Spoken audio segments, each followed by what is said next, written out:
Today we have lovely Lorena, who is a psychotherapist, and she is a local psychotherapist here in the Santa Clarita Valley. We're going to talk a little bit today about perinatal mood disorders, going into the holidays and handling expectations with family and how that often brings up a lot of emotions for people. And then we're going to start there. So welcome to the Santa Clarita Birth Center. Thank you so much for participating and helping us disseminate really good information to our community. Absolutely. Thank you so much for having me. I'm Yeah, so happy to be here. Great. It's great. So where do you want to start? So where should we start?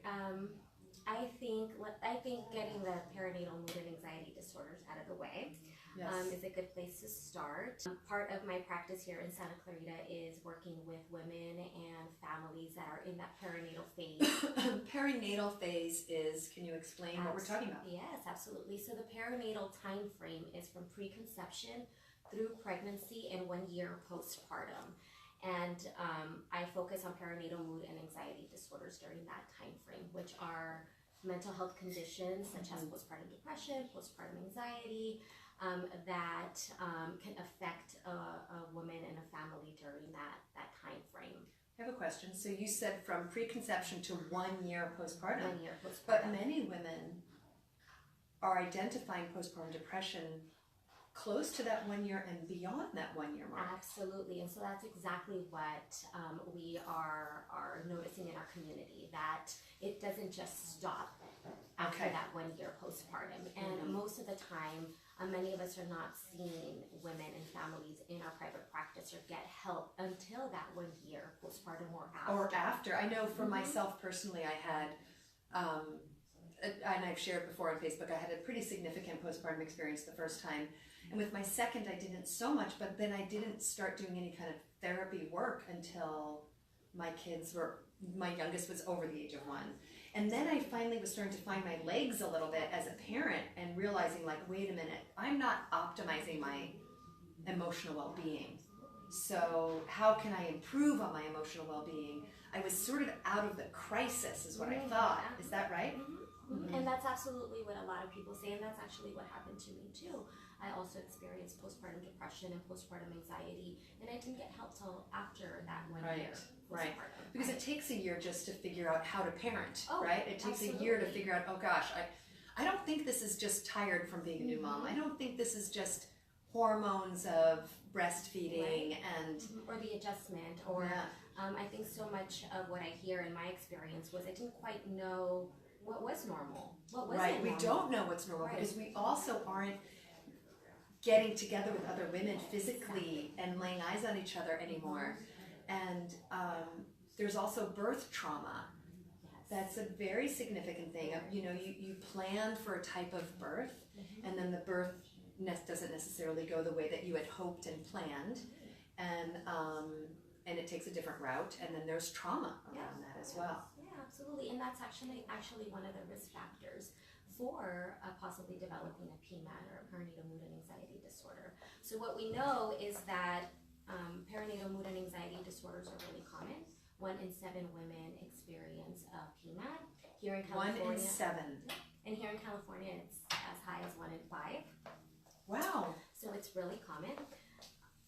Why more common in California? I think we might have more births here. And we are experiencing just different risk factors. We have different risk factors for being in do you know if the Los Angeles, the Southern California, has it been broken up in region? No, I don't know. Interesting. Yeah, I don't know that. Okay. But what we do know is that the statistics increase even higher to 1 in 3 in women of color, in lower socioeconomic status populations, and so it does the ratio does increase. Right. Yeah. Depending on your socioeconomic and the color of your skin.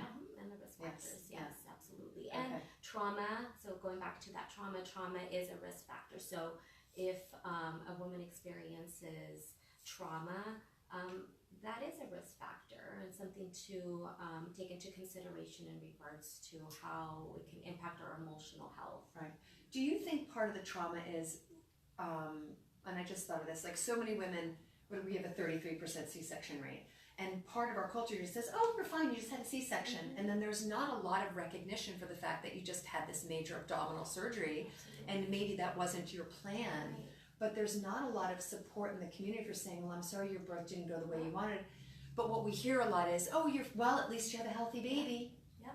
Well, that's what really matters, right? And doesn't that sort of break us down? Like it just hurts our heart. Absolutely. And then we don't have a whole lot of people to share with, right? That's a problem. Yes, no, absolutely. I think what we know about trauma is that a lot of the times we think that when we think about trauma, we think of these really major, significant events. But what we know is that trauma is in the eye of the beholder. Yes. And so it doesn't have to be something so traumatic. But if the woman and the family feel like it was a traumatic experience, it's a traumatic experience. You don't have to be displaced in the fire and have lost your home. No, absolutely. Right. It could simply, and not simply that, it could be that your birth didn't go as you planned. Right. And I mean, that's really big. It's big. Yeah, that's huge. Birth is really, really important. Yes. Yeah. Mm-hmm. Yeah.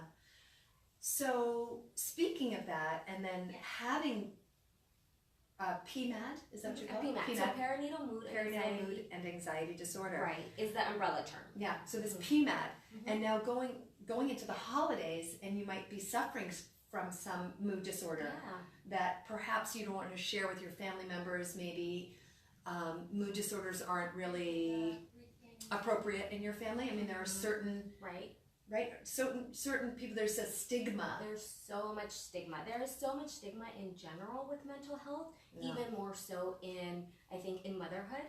Yes. Because I think that going back to, or piggybacking on what you said in regards to trauma, you had a baby, you had this healthy baby, we can apply those same mentalities in motherhood and adjusting to motherhood emotionally. Well, you should be happy. Yeah. You just aren't had a you baby. so happy? This is just a beautiful and time place in your life. But meanwhile, you want to like drop the baby off at the local church because you think this is a terrible mistake. Absolutely. And you love your baby, but there's this guilt, right? This like, I remember like nursing the baby at like 2:00 in the morning on the floor of my apartment thinking, I'm going to give this baby to somebody.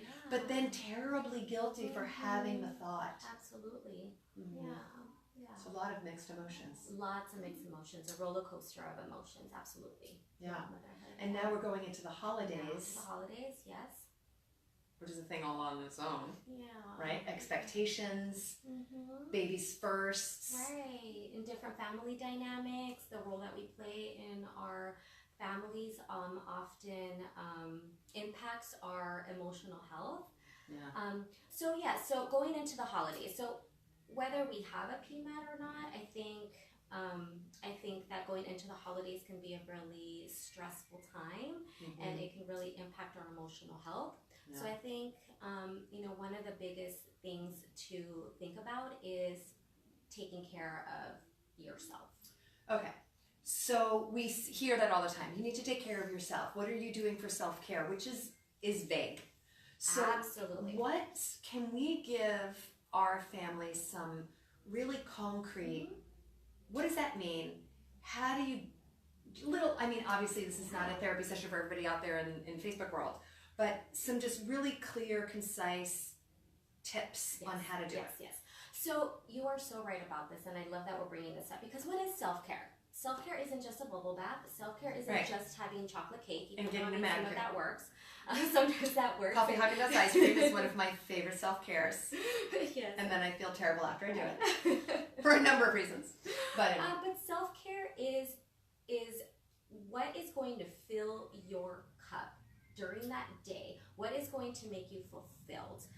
Is that a walk that you're going to take by yourself? Is that a 5-minute meditation, mindfulness exercise that you're going to do? Do you teach mindfulness? I do. Yeah. I do. I really love important. Mindfulness. I love meditation. Yes, I think it's extremely important. There's so much research behind it. Yes. Yes, I love it. I'm 100% for it. Yeah. But yes, and I think going into the holidays, one of the number one things that I talk to a lot about with my clients is saying no and finding those limits and boundaries as a form of self-care.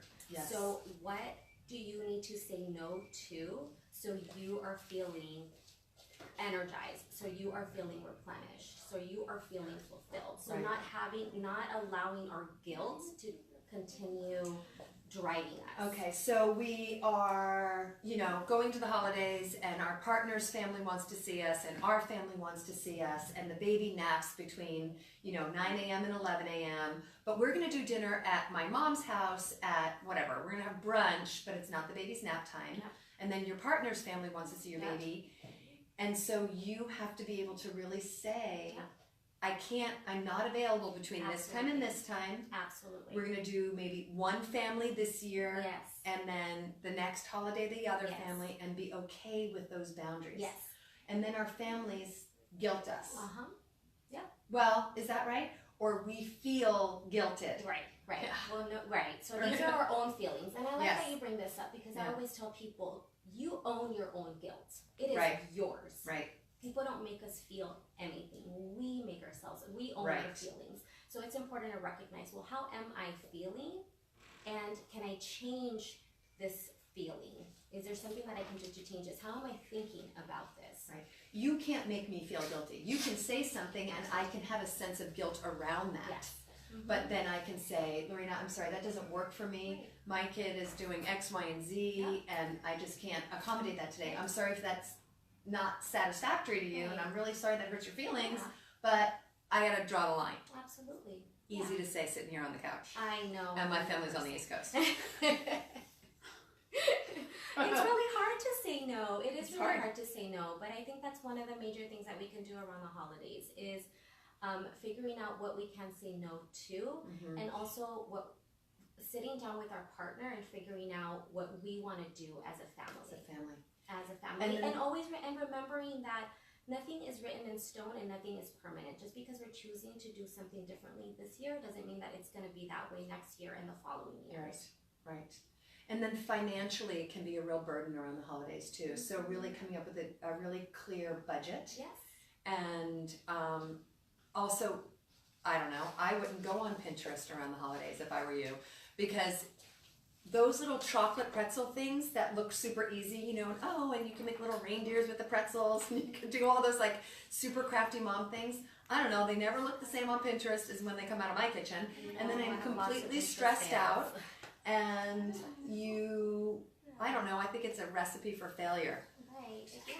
My 2 cents on that. Yeah. No. It Right? can be, So yes. really know what your limitations What are. are your limits? Yes. What are your limits? And for some people, looking at Pinterest might be something that they really enjoy. Yes. So really paying attention to how a certain behavior is making you feel. So Okay. if I look at Pinterest, is that making me happy? Am I feeling fulfilled? Or am I feeling less than? Am I feeling guilty because I don't have time to make these things? So Right, really paying attention right. to the feelings that Yes. come with the behavior. Really important. Yes, absolutely. So the takeaways are have some boundaries. Have some boundaries. Nobody can make you feel guilty, No one can make right? you feel It's guilty. our They're only your feeling. feelings. There are feelings. Yeah. Get some boundaries. No one can make you feel guilty. Know what your limitations are. Come up with a clear budget for your holiday spending. Absolutely. Yeah. What else would be useful for PMAD, or not even like you don't even have to have a mood disorder to really. It's important to have these boundaries around these holidays. Right. Eat well, right? Watch your sugar because that jacks us all up, and our caffeine. Yeah. Make sure we're eating frequently. So yeah, some of the basic things that we can do, which aren't always the easiest things to do, is, and going back to also what taking care of ourselves is, are we exercising? Yes. How well are we eating? Are we sleeping? That's a really big one. What support system do we have? So these are really basic things that we can look at in our lives, or different domains in our lives that can equip us or protect us even more so around the holidays. Right. I'm hosting Thanksgiving dinner at my house, which I usually do, and usually I do it kind of early, and I was like, that's not going to work because we like to exercise. My husband and I like to go on a hike, and so we're doing a late, like a 6 o'clock Thanksgiving dinner. Normally we would say do a 2 or 3 o'clock because that seems to be a traditional time. That's when everyone likes to get together. But then that means I'm up at whatever time to like start my cooking, and then I can't get a hike in, and then my day is kind of thrown off, and it's kind of a bummer. So we're just like bumping dinner late, and everyone is fine with bumping dinner late. It's okay, and it gives us the opportunity to do the things we need to do without trying to get it all done by a certain hour that's too early in the day. Yes. So you don't have to get up at 5 a.m. to start like brining your turkey or whatever you do it. Goodness. I don't know, like don't do that. Yes. Why are you doing that? Mm-hmm. Nobody needs to do that. No, I'm going to be 100% honest here. I ordered a turkey this year. Yeah, or just forego it. I mean, we don't need to be eating that thing, but or just order it or do things to simplify. How old are your? Do you have one or two? I have one, One. and she is going to be 5 in January. Yeah, Yes. Especially right if Yes. you're going to an event and they're asking you to bring a dish, it's okay to buy it. Yes. You don't have to do all the things. No, this year we host too, and we usually take care of everything. But this year, I decided that I'm going to order a turkey. Yeah. And I'm going to focus on making pies with my daughter. Right. So And that's fulfilling for you. So fulfilling. Yeah. Yes. So Great. saying no to the stress of the turkey and the prepping, and saying yes. Sometimes part of our self-care is also saying yes. Well, and saying yes to my daughter, saying yes to that quality time. Yes. Awesome. Yeah. Awesome. And trying not to feel guilty about ordering that turkey. Yeah, I know, it's true. It sounds so silly, but it's true. And so, Lorena, again, you're a local therapist, and just a little plug, you do actually take insurance. I do take insurance. Which is kind of amazing, because not many do. So that's a great treat and a really lovely thing to know. Yes, I do take insurance, and I'm also the Postpartum Support International Coordinator for Santa Clarita. So Postpartum Support International is a major nonprofit. Yeah. So what is their website? Is it pmi.org? It's postpartum.net. Postpartum.net. We have that on a referral list that we give out. So that's awesome. Yeah, so I do take insurance, and I tell all the local providers and just everyone that I try to connect with and network with not to hesitate to send people out to me, even if the insurance doesn't match with what I take, just because I have been really lucky to get single case agreements. But even if I'm unable to see a client one-on-one or take them on in my private practice, as a coordinator in Santa Clarita, I stay with the family or a mother until I'm able to link them to providers in the community. Awesome. Awesome. Yes. So if you have any questions, please ask below. We're happy to answer any of the questions. Of course, you can reach Lorena. We'll put her link down below of this Facebook Live. And there you go. So I hope everyone holds tight and gets through the holidays well. We will be doing a Facebook Live next Monday, which is the Monday before Thanksgiving. We will be here. So if you want to participate in the conversation, please do so below. Share with your friends. Stay safe. Drink water. Don't stay outside too long. For the holidays, eat small proteins and then binge on your carbs and your sugars after you've gotten your protein and your vegetables in. Take care of yourself. Yes. Say no. Say no. Whenever possible. Or say yes to making pies, right? Depends on how you want to look at it. So there you go. Have a great day, you guys. Bye. Bye.